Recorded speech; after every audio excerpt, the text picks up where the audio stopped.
İyi günler arkadaşlar. Kanalımıza hoş geldiniz. Bugün sizler için iki sevilen oyuncularımız Can Yaman ve Demet Özdemir'den yepyeni videolarını fanları için hazırladık.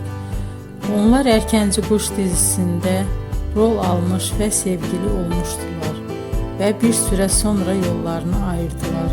Biz onları birbirine çok yakıştırıyoruz ve onların en özel videolarını fanları için hazırladık. Arkadaşlar, emeğinize saygı olarak yorum yazıp abone olmanızı diliyorum. Herkese iyi günler. Hoşça kalın.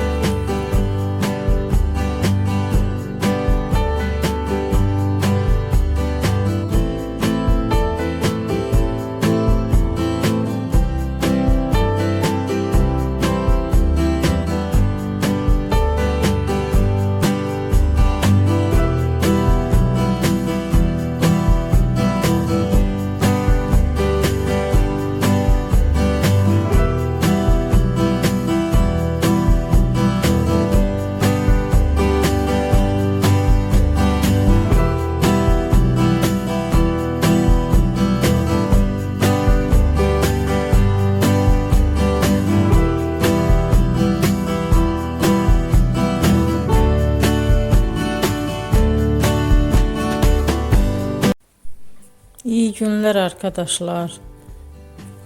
Kanalımıza hoş